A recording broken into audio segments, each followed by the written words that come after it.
نحمده ونصلي على رسوله الكريم اما بعد فاعوذ بالله من الشیطان الرجیم بسم اللہ الرحمن الرحیم۔ سامعین اکرام، اللہ جل شانہ و عم نوالہ کی قدرت کی بے شمار نشانیاں ہمارے روبرو موجود ہیں۔ ہم خود، ہمارا وجود اللہ رب العزت کی بہت بڑی نشانی ہے۔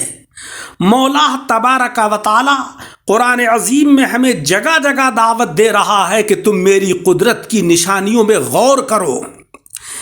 ان سرسبز و شاداب اور ہرے بھرے پیڑوں کو دیکھو، ان کے اوپر پھولوں کو دیکھو، ان کے اوپر پھلوں کو دیکھو، اور اس میں میرا عرفان اور میری پہچان حاصل کرو کہ آخر ان پھولوں میں خوشبو، ان پھولوں میں رنگت، ان پھلوں میں مٹھاس کس نے پیدا کی؟ تو جواب تم کو یہی ملے گا کہ اللہ جل شانہ و عم نوالہ ان سب کا خالق ہے۔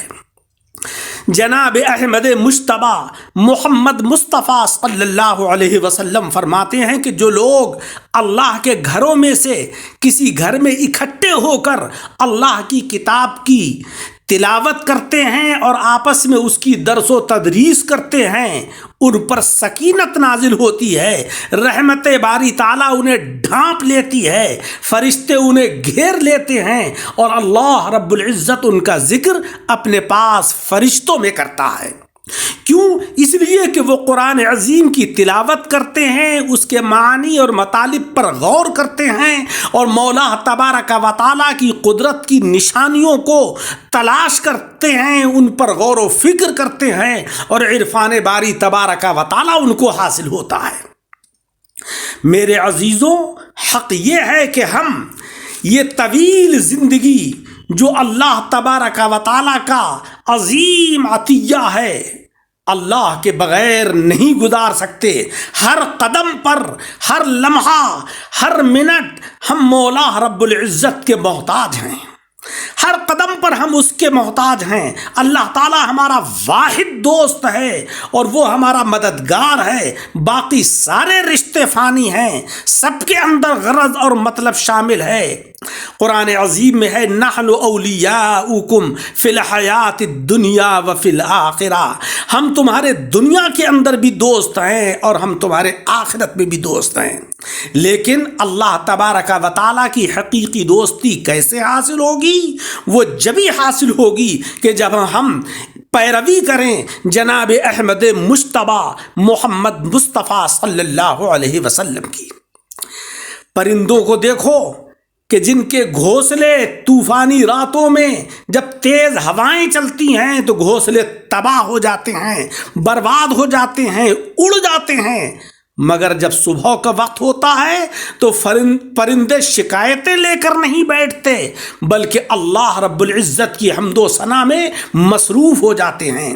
قرآن عظیم میں ہے یسبح للہ ما فی السماوات و ما فی الارض، اللہ کی پاکی بیان کرتی ہیں وہ ساری چیزیں کہ جو زمین میں ہیں اور آسمان میں ہیں۔ لیکن افسوس ہے کہ ہم جب صبح نمودار ہوتی ہے تو پڑے سوتے ہوتے ہیں، اللہ کو بھولے ہوئے ہوتے ہیں، جب دوپہر کا وقت شروع ہوتا ہے تب ہم بیدار ہوتے ہیں، جبکہ پیارے آقا علیہ الصلاۃ والسلام اس چیز کو سخت ناپسند فرماتے ہیں کہ انسان دوپہر تک پڑا ہوا سوتا رہے اور رات کو دیر تک جاگتا رہے۔ حضرت مولانا رومی رحمۃ اللہ علیہ کا فرمان ہے کہ اپنی روح کا سودا کسی بھی چیز کے ساتھ مت کرو، یہ روح واحد چیز ہے کہ جو تم دنیا میں لے کر آئے ہو اور صرف اسے ہی تم دنیا میں لے کر جاؤ گے۔ حضور علیہ الصلاۃ والسلام سے یہودیوں نے پوچھا کہ آپ اگر اللہ کے رسول ہیں تو ہمیں بتائیں کہ روح کیا ہے۔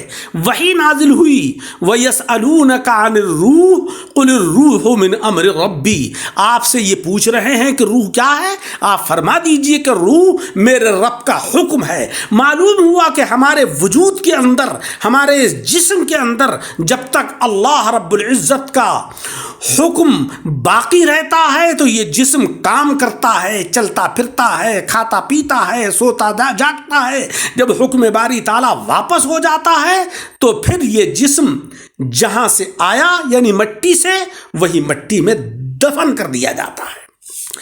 اللہ رب العزت کی شان یہ ہے کہ وہ حکمت اور علم والا ہے۔ سارے علوم اور ساری دانائیاں، ساری حکمتیں اسی کے پاس سے ہیں۔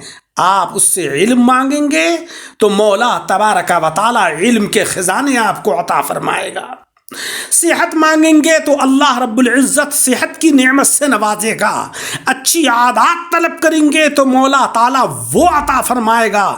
اللہ کے پاس ہی سارے خزانے ہیں، مال کے، اولاد کے، ازواج کے، سب اسی کے پاس سے ملے گا۔ ایمان اور علم بھی اسی کے پاس سے ملے گا۔ لیکن افسوس ہے کہ ہم در حقیقی کو چھوڑ کر دیگر درباروں کی طرف کو متوجہ ہوتے ہیں اور اللہ رب العزت کو ہم بھول جاتے ہیں، جبکہ اس کے خزانے میں کسی چیز کی کمی نہیں ہے۔ سامعین اکرام، اللہ تبارک و تعالیٰ کے ساتھ جو ہے تعلق ہمارا مضبوط ہونا چاہیے۔ جب اللہ کے ساتھ تعلق مضبوط ہوتا ہے تو انسان کی روح کو بھی غذا ملتی ہے، گناہوں سے بچنے میں سہولت ملتی ہے اور نیکی کرنے کا شوق اور جذبہ پیدا ہوتا ہے۔ سب سے بڑی بات یہ ہے کہ دل کو سکون ملتا ہے، دل کو اطمینان ملتا ہے۔ آج ہر انسان یہ گلہ اور شکوہ کرتا ہے کہ بھائی دولت بھی ہے، ثروت بھی ہے، مکان بھی ہے، گاڑیاں بھی ہیں، اولاد بھی ہے، سب کچھ ہے، مگر نہ معلوم دل کیوں بے چین اور پریشان رہتا ہے۔ تو عزیزوں، دل کی جو غذا ہے وہ ذکر الہی ہے، اللہ کی یاد ہے، مولا تبارک و تعالیٰ کی نعمتوں کا شکرانہ ہے۔ آج ہم اس سے محروم ہیں۔ قرآن ہمیں دعوت دیتا ہے، الا بذکر اللہ تطمئن القلوب، آگاہ ہو جاؤ، دلوں کو سکون اور اطمینان ذکر الہی سے ملتا ہے۔ پیارے عزیزوں، اللہ کی رحمت سے مایوس مت ہو۔ مایوسی سے بڑھ کر کوئی شے انسانیت کے لیے قاتل اور مہلک نہیں ہے۔ قرآن کہتا ہے لا تقنطوا من رحمت اللہ، اللہ کی رحمت سے نا امید مت ہو۔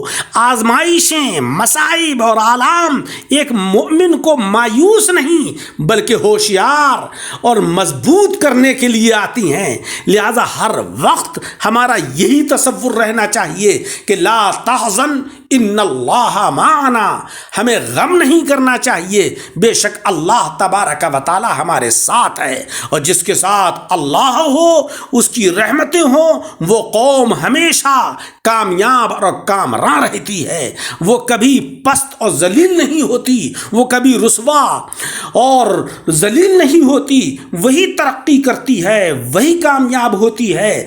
ترقی اس کے قدم چومتی ہے کہ جس قوم کا ایمان ہو، ان اللہ معنا، بے شک اللہ ہمارے ساتھ ہے۔ اللہ تبارک و تعالی ہمارے ایمان کو مضبوط فرمائے، ہمارے اعمال کو درست فرمائے، ہمارے اخلاق کو بہتر بنائے۔ آمین بجاہ النبی۔